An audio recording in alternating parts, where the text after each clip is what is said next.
For a moment, I stared at these stairs and the looming darkness that lay beyond, but then, driven by an almost unnatural sense of curiosity,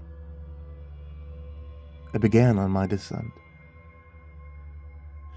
The stairs were old, ancient even, carved from stone and were covered in thick moss and heavy perspiration.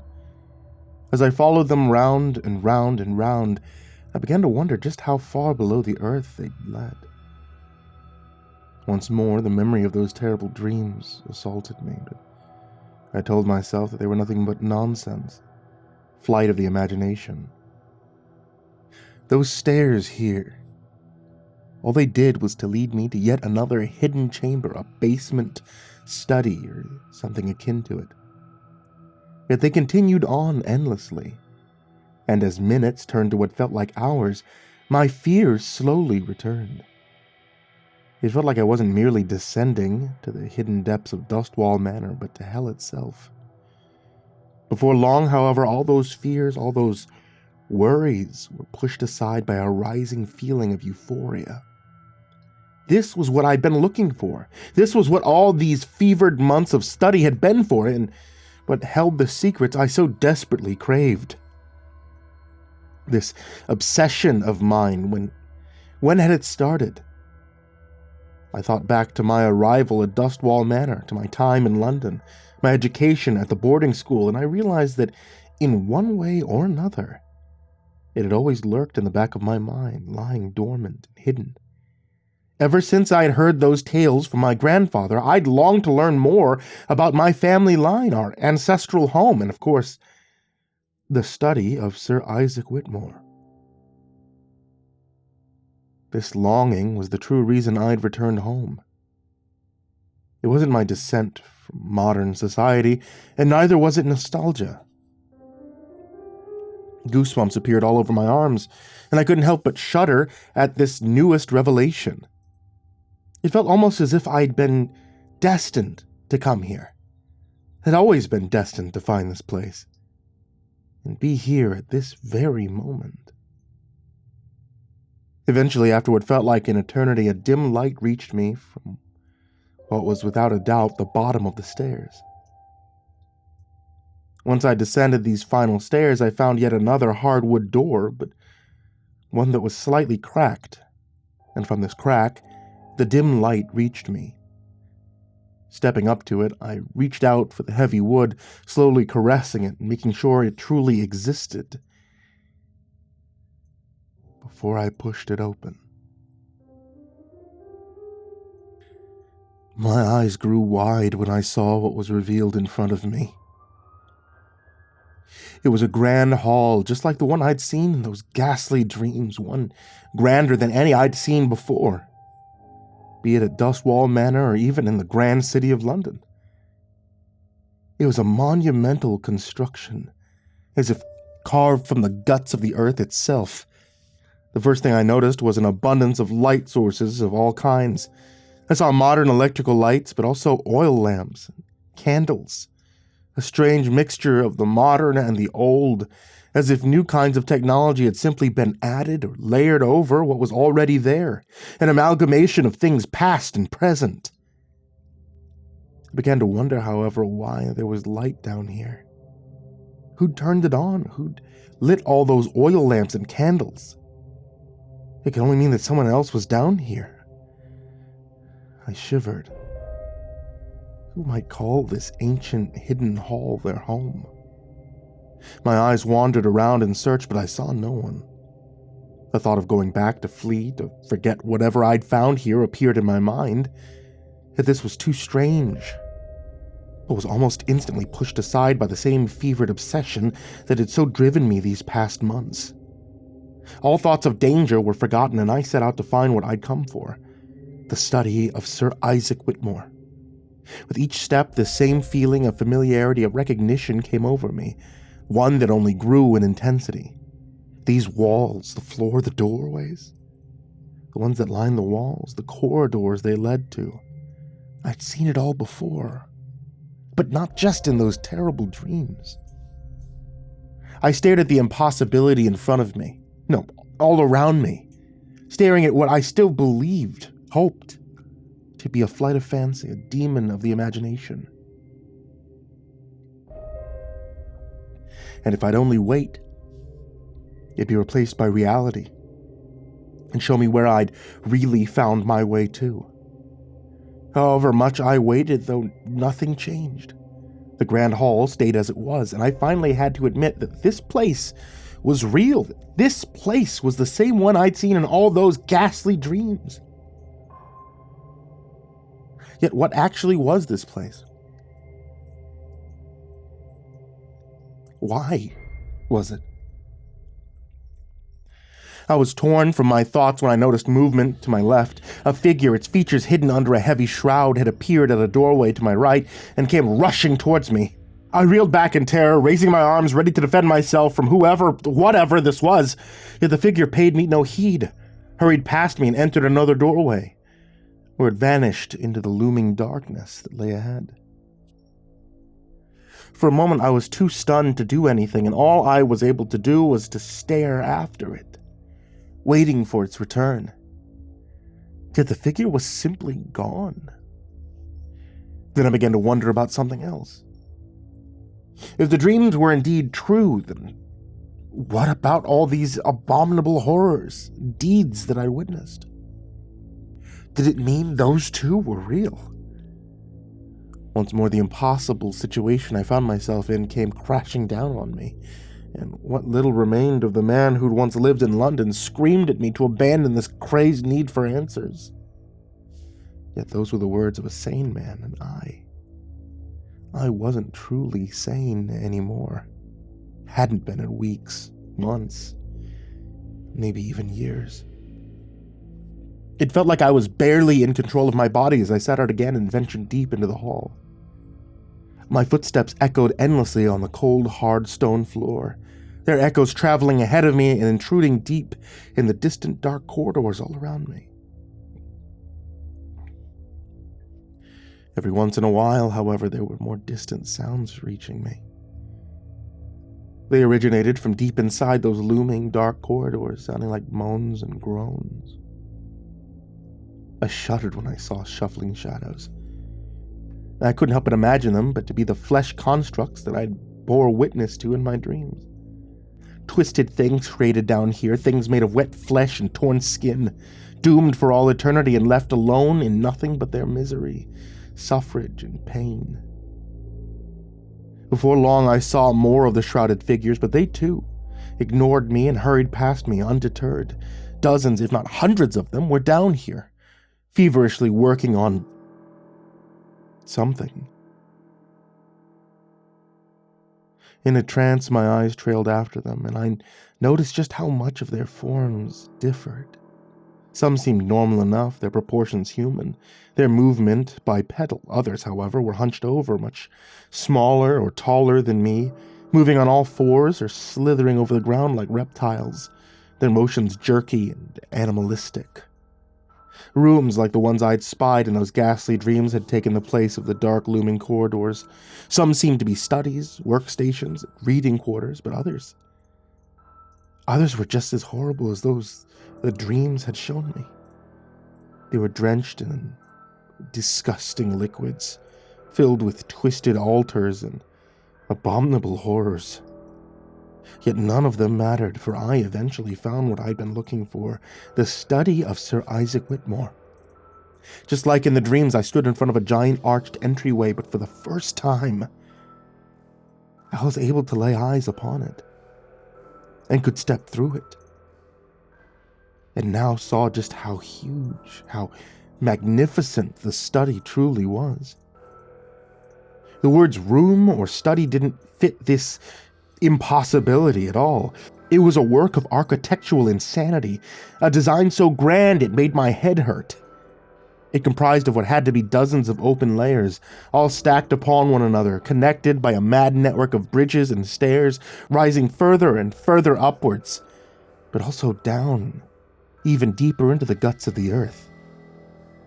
Here too, shrouded figures were everywhere, but their numbers were uncountable. They were standing in front of lecterns and desks, studying ancient tomes, vellums, papyrus, and even stone tablets, or working on complicated machinery and contraptions, or hurrying here and there carrying items as strange as they were outlandish. And this made it seem like I'd intruded on an entire hidden society, a society of the shrouded. Finally, though, I found what I'd been looking for so long. Against the study's back wall, opposite the giant arched entryway, and not hidden behind stairs or bridges, lay the portrait of Sir Isaac Whitmore. The hidden portrait of my family's fabled progenitor. The portrait's size, too, defied all reason. It was tremendous, larger than any portrait or work of art I'd ever laid eyes upon. A grand display, a monument. He was a portrait of a finely clad elderly gentleman, but one that looked almost too mundane, too ordinary to be the basis of so many legends and rumors. As I stared at it, however, it slowly began to change. Colors began running into one another, and the man seemed to move as if alive. Was warping himself. What was human slowly, ever so slowly, became something entirely different. Arms and legs began to atrophy and were replaced by twisted appendages. The neck seemed to extend, and the head was pushed further and further from its body before it opened up like the bulb of a flower, revealing something horrible within. Even the lower body was transforming, changing state from solid to liquid, and finally gaseous, only to become solid again, perpetually shifting. The thing I saw in front of me was a physical impossibility, something that shouldn't exist, couldn't spawn from any earthly imagination. It was a twisted abomination so alien it made my head hurt. The longer I stared, the more horrible and surreal details I noticed. More parts of a grand whole, parts impossible to fathom. I saw mouths, ears, hair, appendages, entire bodies fused together, but eternally apart. Things liquid and gaseous, all forming a creature, an entity, not of this world. Yet as I stared at it, I felt drawn forward, felt an almost obsessive need to bask in its presence, to prostrate myself in front of this ghastly horror, to touch it, to bind my existence to it, and to... I see you've arrived after all, Daniel. I suddenly heard a voice from behind me. I jerked up in a shock, but wasn't able to tear my eyes from the ever-shifting painting in front of me. Instead, I could only stand there staring ahead, unable to do anything but listen to the voice from behind me. Yet somehow this voice, it sounded almost familiar. It's remarkable, isn't it? The voice continued. Finally, and with tremendous effort, I was able to open my mouth, able to form words, but I could only utter a single question while my eyes were still glued to the impossibility in front of me. What is it? It's what you set out to find. The hidden portrait of Sir Isaac Whitmore. But this thing, Sir Isaac Whitmore was more than a man. Much, much more. He was a being from a different realm. A visitor who took on the guise of man and walked over our world. Yet his true form was too powerful, couldn't be constrained. Eventually, he had to retreat. But the being that was Sir Isaac Whitmore knew there were ways, even if they were difficult, to return in all its glory. So he created all this here, made plans that would eventually allow him, to stay in this realm perpetually, to conquer this world, and to make it his. How? I asked in a quivering voice. I felt a hand landing on my shoulder, and finally, I was able to tear my eyes from the gigantic portrait, and as I turned around, I found one of the shrouded figures in front of me. Its entire body was covered by the heavy fabric. and even its face was nothing but a shadow, hidden by the shroud's folds. "Come, I'll show you." Now that my attention was fully focused on the mysterious figure, now that I truly listened, I realized why its voice had sounded so familiar. "Grandpa? Is that you? But how are you?" A sound that might very well have been laughter came from between the folds before the figure began walking, and I, not knowing what else to do, and in need of answers, simply set in after it. We traversed the entire width of the study and eventually ascended one of the many stairs, pushing past other feverishly working shrouded figures. My eyes wandered around, trying to understand what was happening here, but there was too much going on. Madness, I thought, like an anthill taken over by fevered insanity. "He created us," my grandfather continued. "These servants are the ones who will eventually create the right conditions for him to return in all his terrifying glory, and without being restricted to the body of man. Before he left, he gave instructions, taught them how to continue the work, and the steps on how to create other similar beings." "Those servants, are they our lineage?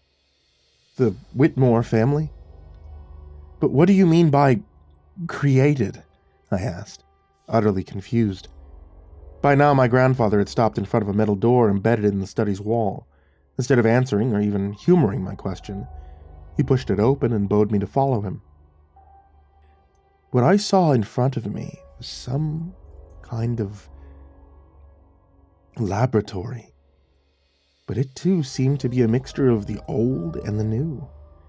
In a distant corner I saw medieval experimenting tables, stacks of minerals, mud, and clay covered them. In front stood shrouded figures, forming them into approximations of the human body. In another I saw lumps of raw flesh sewn together into abominable forms, twisted beings resembling neither man nor animal, things comprising nothing but arms or bodies, snake-like and slithering, abominable beings created with a singular purpose in mind. At first I thought they were nothing but models, but then I saw them twitch and steer, showing they were alive. My eyes, however, focused on the most modern part of this mad place, something akin to a genetic laboratory. It comprised modern equipment, test tubes, tanks, and vats in which things were growing. Things close to human form, embryos, I realized. What is this place? What's happening here? Have you ever read Thomas Brown? His Regalio Medica? What does it matter what about Johann Wolfgang von Goethe's Faust? Thank Mary Shelley's Frankenstein. I just stared at the figure that had once been my grandfather, still not understanding what these books, these names, had to do with the madness that I was witnessing here. Have you ever heard the word homunculus? I opened my mouth, but instead of answering, I watched the twisted work that continued all around us, watched as bodies were formed from clay and mud, as lumps of flesh were being stacked on top of one another, and once more I stared at the human-shaped things growing in the vats and tanks. No, it can't be. That makes no sense. Something like this. I stammered, overwhelmed by the revelation that just hit me. As I explained before, he created servants, beings not entirely human, approximations, fakes, homunculi, if you will. But in time the process was being improved, perfected even, and what was once crude amalgamations of flesh eventually became... But why are you showing me all this? Why'd you give me this godforsaken place? I screamed those words at him. screamed them as loud as I could to drown out the ghastly thought that had slowly clawed its way into my mind and begun festering there. As if to answer, his hand fell on my shoulder, and for a moment he gave me a caressing squeeze. It was all that was necessary to answer my question, to confirm the terrible truth about our lineage. We were created for a single purpose, Daniel. No! How could any of this? How could... I grew up at Dustwall Manor. You told me about my mother. What happened to her? And you were created in this very room, Daniel. Just like I was before you and all those others you see here. Let me ask you, doesn't this place feel familiar? Haven't you seen it before? It's because of the dreams. I saw it in my dreams. They haunted me for weeks, for months, so... What exactly are dreams, Daniel? He cut in. Aren't they nothing but our brains sorting through our memories, interpreting them? Didn't you feel the familiarity of this place the moment you stepped inside? It... I couldn't go on. He was right. The familiarity I'd felt from those dreams, it was because I'd felt like I was retracing my very own steps. But then, why send me to London?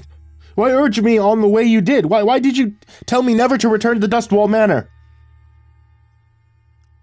A sigh of the deepest regret sounded from my grandfather's ancient throat before he spoke again. Because I cared for you. I didn't want you to return, didn't want you to become a part of all this. I wanted you to be free, to get away, but what? I failed you. You're here now. But I guess it was always meant to happen this way. All I tried, all I did, it was all predestined. Predestined in this very room before you. Before I was even formed, your life, just like mine, and that of any other member of the Whitmore family, was lined out long before. No, that's not true. Sure, you took care of me, and sure, you chose that boarding school for me, but after that, I decided things on my own. My field of study, And why did you choose those specific fields? Why history? Why contemporary politics? Why'd you decide to bother trying to understand the workings of the modern world? What are you... Once more, I couldn't go on. I began to think, to really think. Hadn't all of it happened because of my upbringing, because of my obsession with all the stories I'd heard about my family? Hadn't it been my wish to understand how my family came to be and thus been driven to also make sense of the world? And yet, why exactly? The more I thought about it, the more I felt like I'd been pushed, goaded in this direction by an invisible power, and if it had been whispered to me by something else, and all I'd ever done had been chosen for me. But then, why? Why'd I even be allowed to go out into the world? Why bother with this entire goddamn charade? If this is our work, if this is what we're destined to do, why allow anyone to travel, to explore, and... The world is ever changing, Daniel. It's always turning. And there's always new knowledge to be added to our vast archives. Whenever we succeed and we're able to create a perfect specimen, those creatures become the members of the Whitmore family and are sent out into the world to gather the knowledge we need before they eventually return to join the rest of us on our eternal mission. Eternal mission. Suddenly I remembered who I was even talking to. My grandfather. How is he even alive? How are you even here, Grandpa? I mean, those letters, the death certificate, how could you possibly... I didn't die, Daniel. It was merely the end of my tutelage and my role as your guardian. None of us will ever truly die.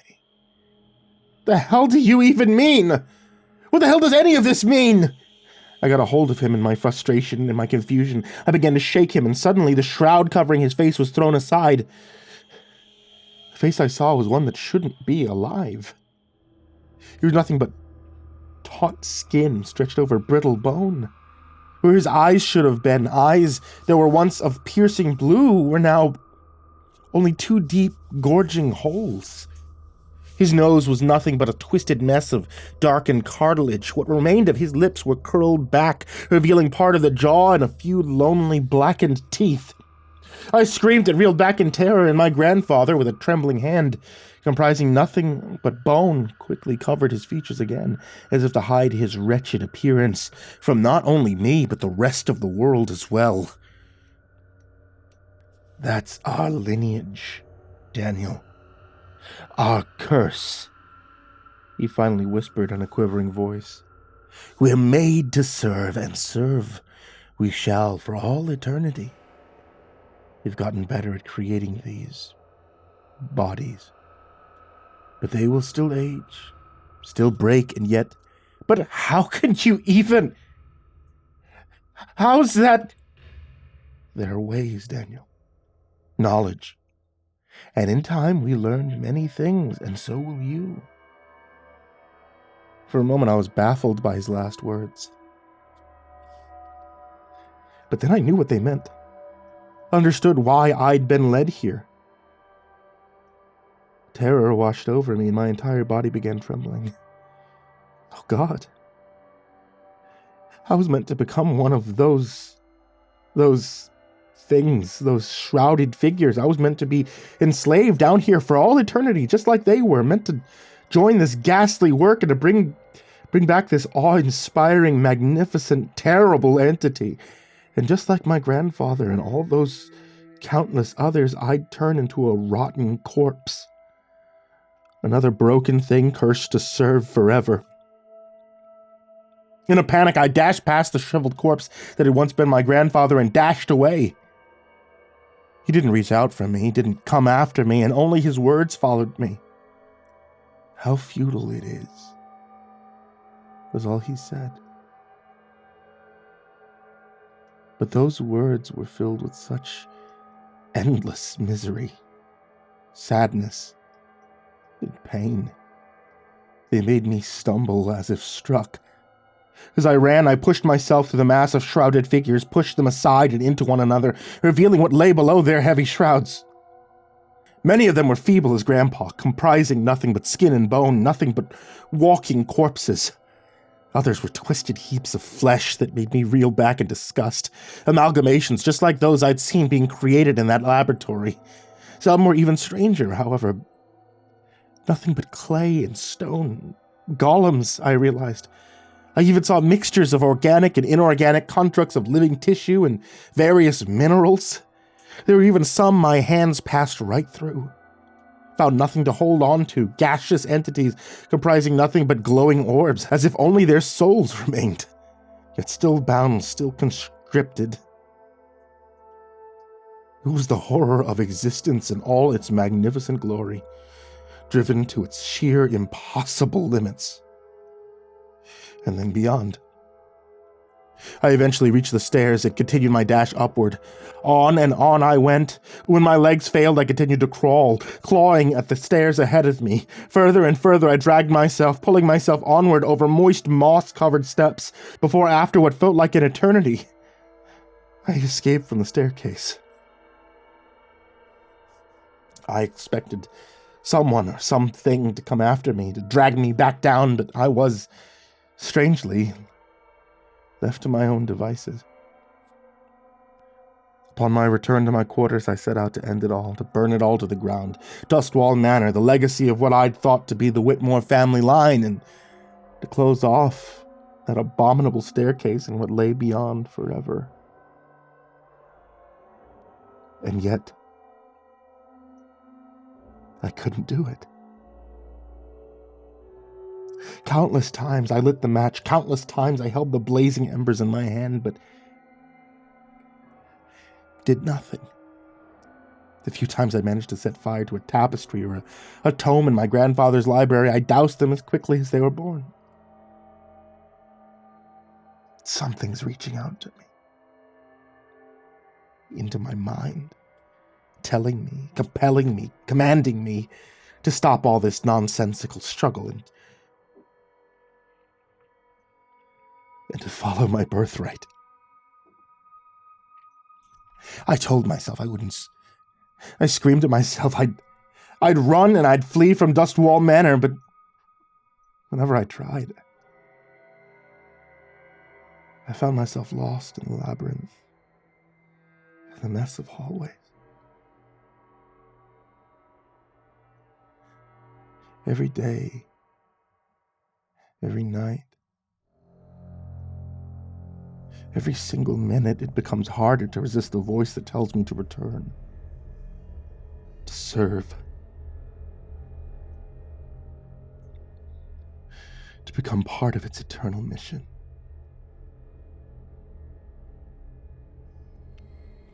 I know I can't last. I won't last. That's why I left. Why I wasn't bothered upon my return from that terrible place.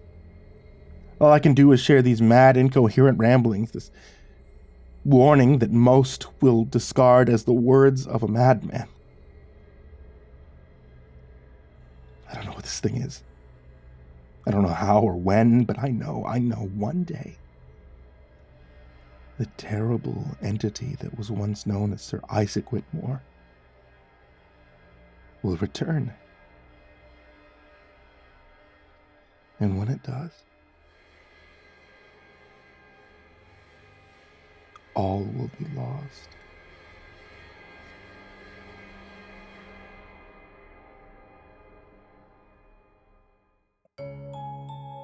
Hey there kids, it's me, MrCreepyPasta, and I just wanted to tell you thank you so much for watching tonight's video or for listening to tonight's episode of the podcast. It's a brand new year, which means a brand new time for content. We're doing our best to bring you the newest things.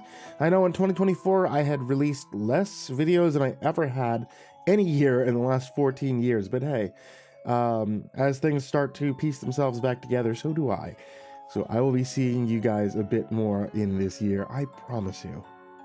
And as always, I want to give a very big thank you to everybody who supports me over at Patreon. That's patreon.com/MrCreepyPasta. I cannot thank you guys enough. Thank you guys so much for being supporters. That goes for everybody who was down in the description, as well as AcidSystem, BallarmsTheRat, Blake Rattler, Brandon Mendoza, Brenna, BrimstonePandemonium, Caltuna, Chainsmoker Dealer, ChicagoHitman, CoryxKenshin, Cronut508, CrusaderChocobo, CursepoxPrimarch, Dakota Best, Daniel Poulsen, Dante Kinkade, Diana Kraus, Ellie Hutmire, Enchanted Buns, Estebean, Gemma Halsey, HIDive nephew, Himbo Jerry, Hour Minute Seconds Time, Jay Keens, Jedis Pet, Jordan Humble, King Crab, Mr. Marcus Blitz, Old Penguin, Peaceful Buddha, Psychomel, Red Shadowcat, Remember the Sun, Rinku Star, Salty Surprise, Samara Line, Seclude, Simba's Bloody Mojo, Sky Harbor, Smiley the Psychotic, Sullyman, Tali Sue, the Chavez Brothers. Thank you guys so much for being here. Thank you for listening, thank you for watching, and sweet dreams.